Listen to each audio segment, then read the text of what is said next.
Today we are going to see the worst smartphone fails in history, starting off from bad to absolute worst.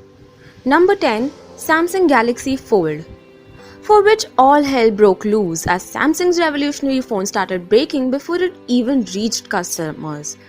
There was later a teardown by iFixit, which showed a whole number of design vulnerabilities like the gap in the screen bezel and all the hinge when the phone is folded up, both of which would give clear room for dirt to get trapped in. And an even bigger issue though came from reviewers peeling off what looked like the embedded screen protector but was actually part of the display structure. Here's the thing. If a polymer film shouldn't be taken off of a device, then it should be designed such that it can't be taken off from the device. Number 9. Facebook Phone. The Facebook phone, also known as the HTC First, was the first phone in the world to use Facebook Home, a heavy software skin over Android. This was a mid-range phone built for the masses. Both Facebook and HTC thought that this could be huge. But then Facebook Home itself wasn't terrible, it was where the Facebook chat heads to that you probably used to now were actually introduced, and you could see all your Facebook notifications all over your screen. But it did so poorly that within a month of being on sale, AT&T dropped its on-contract price from $99 to 99 cents. The main reason being that the whole thing was just a bit underwhelming. Whilst it was a fresh new look compared to stock Android, a lot of its features could be downloaded on other Android phones which had better hardware. Number 8. Virtue Luxury Phones. It is a company founded by Nokia with the purpose of creating super premium phones, not for $1,000 or $2,000, but devices that went all the way up to $50,000. The idea behind Virtue was to market phones as fashion accessories to kind of separate themselves from all these other smartphones that were competing on specifications and to instead try to compete on materials and craftsmanship. They said that if people can pay $20,000 for a watch, then why not on a mobile phone? To be clear, this in itself was not the problem. They had a pretty good idea.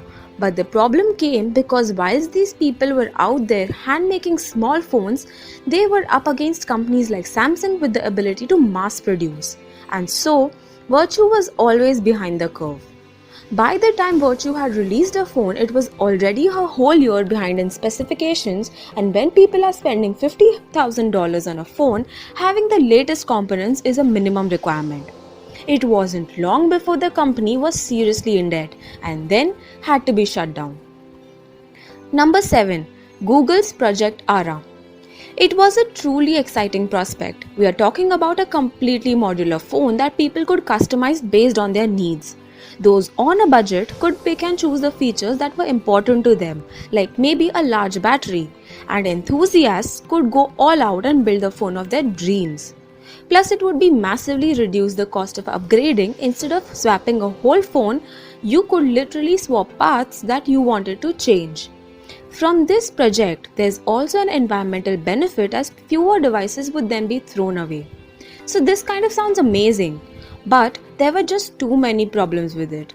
The main one was water boiling down to complexity. Imagine this. Google is offering people essentially a frame on top of which consumers can pick and choose the parts that they want, and that the parts fine. But what if different consumers want different sizes of phones? Doesn't Google then offer 5 different sizes of frames and then separate sized versions of every single component to go with them? You've also got to bear in mind that because this frame has got to be both future-proofed and at least able to support high-end components, if you were out there just trying to build a cheap phone, then chances are the body itself would end up costing just as much, if not more, as the rest of your components. Number 6. Microsoft Kin 1. Microsoft invested about 2 years and $1 billion in what ended up becoming the Kin 1. The central concept here was a loop, a home screen that collected all your different social media feeds into one place. The idea was decent and the firm was also hitting at a good time. It was right at the start of this social media revolution. But the problem was that it's almost comical how many features were missing. The feeds would only update once every 15 minutes. The phone had no app store and you couldn't even use any messaging application. Kind of ironic for a social media centric phone for a company like Microsoft to have taken so much of a misstep for it to have costed them so much, and it is a pretty big fail. Number 5. Red Hydrogen. The Red Hydrogen was a flagship phone from a company that specializes in Hollywood cinema cameras. It started off as an exciting idea with an apparent holographic display and ultra high-end modular camera system, but it kind of feels like Red was so focused on trying to stand out that they kind of forgot why most phones are built the way they are. And so, the Hydrogen one ended up being a polar opposite to all of them, and not in a good way. They completely skipped over the trends of having a vivid OLED display, anything close to slim bezels, or just generally having a pocketable phone that was reasonably sized in your hand.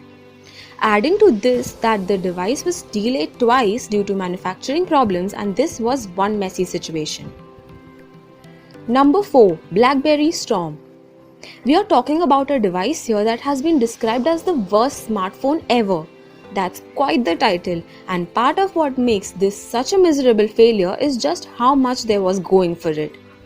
The Storm boosted a lot of the same features of the iPhone that it was going up against, but with a clickable touchscreen display and the company's famously good messaging services. And yet, the experience on the phone was literally awful.